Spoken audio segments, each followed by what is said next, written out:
Good morning, folks. Would you please just stop for a minute, stop whatever you're doing and take a look at this.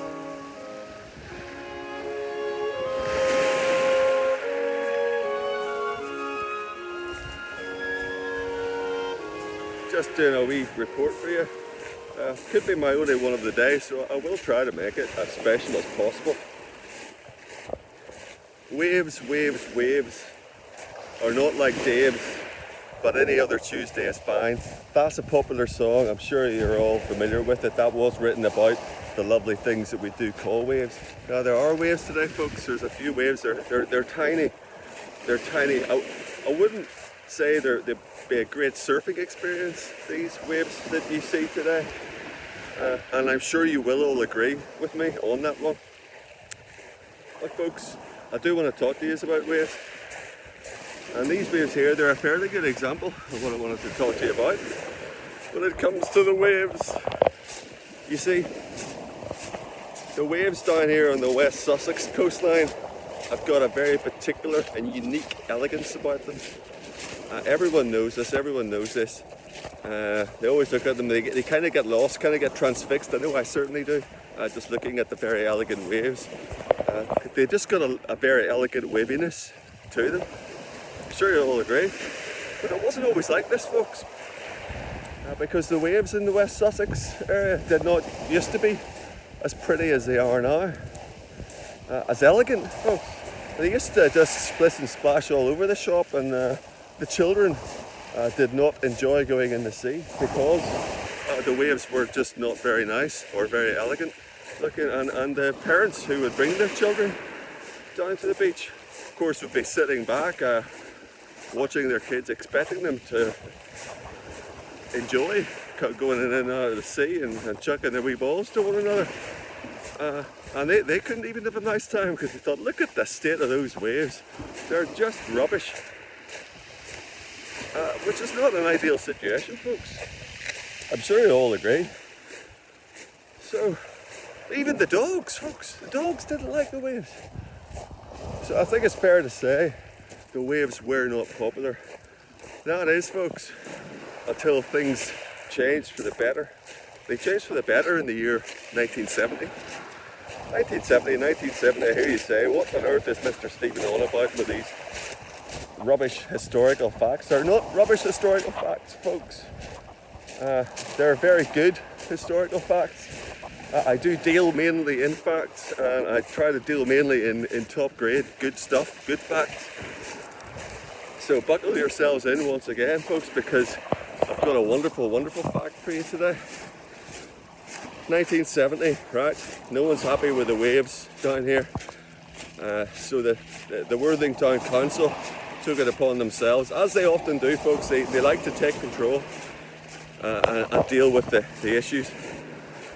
They contacted the one and only Ken Barlow from the TV programme Coronation Street.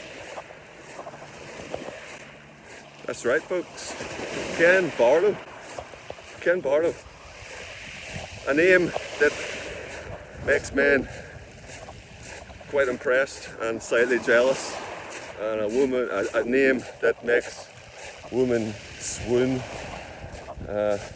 Everyone loves Ken, folks. Definitely been a stalwart of the Corrie cast for many decades. A dependable figure and a very stylish man as well, very handsome man. But the reason they contacted him, it's very interesting indeed. You see, Ken Barlow, as you all know, and I'm sure you have noticed it, lovely head of hair, beautiful head of hair, quite wavy, very wavy indeed, actually. And that's why they called upon Ken Barlow. They said, Ken Barlow, this is Worthing Town Council here. We've got a bit of a situation with our waves. They're not quite wavy enough. They're just not very elegant at all. The children don't like the waves. They don't like going in the sea. The dogs don't like going in to catch their wee balls. And the parents, mum and dads, they don't like them. No one likes the waves, Ken. Can you come down and sort them out for us? So Ken took the challenge. He said to the Corrie cast, I've been given a task. I've been called upon by the people of Worthing to come down and make their waves nice. So Ken came down.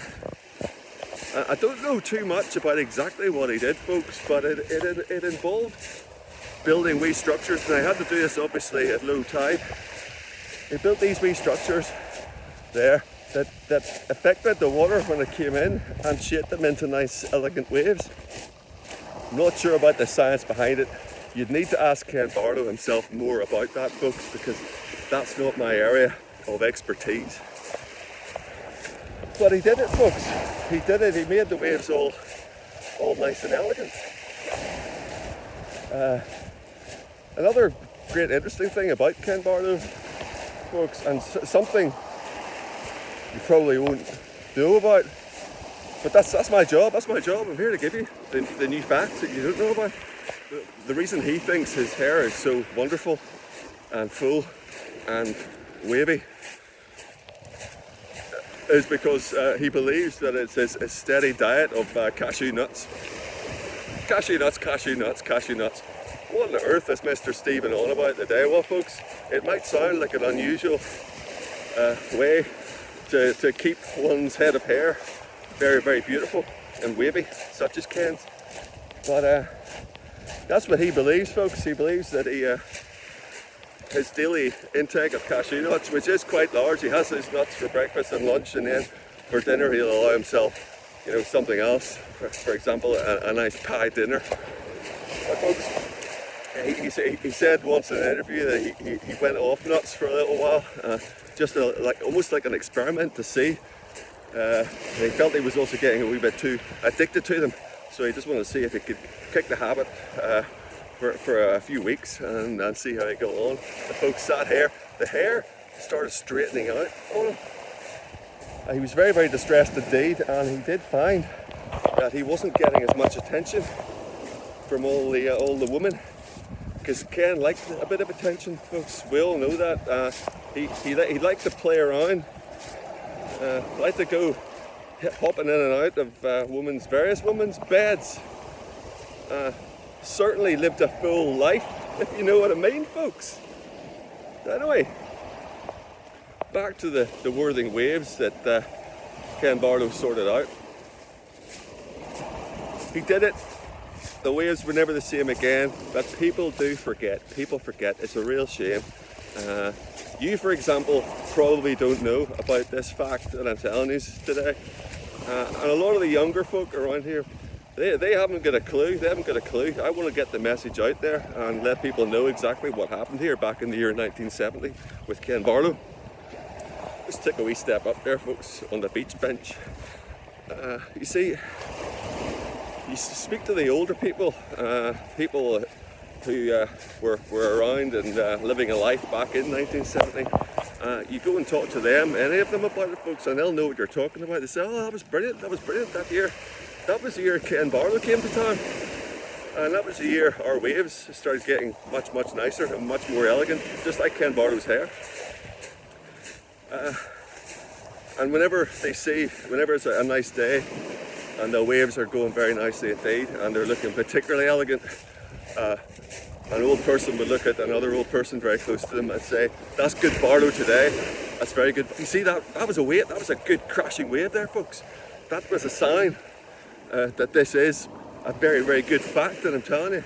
So they say to each other, that's a very good Barlow today, good Barlow today. And I'm sure you've all heard that expression, folks, but now you know what it means. And I think with that ending there, folks, that's a good place to end it, don't you think? It's certainly something to think about, folks. I do try to put something on your table every day, like a sort of fact meal. It's not always the easiest to digest, but it's quite nice to eat. And once that goes down and digests it, you will become a more enriched person. And certainly be much more aware of the facts about all the things that make this wonderful world spin around the way it does. I'll do a wee spin for you now, look. I'm up on one of these beach benches, so I could well fall off and then we'd have one of those very amusing accident videos that I could send in to Jeremy Beadle. Here we are now. Bye bye.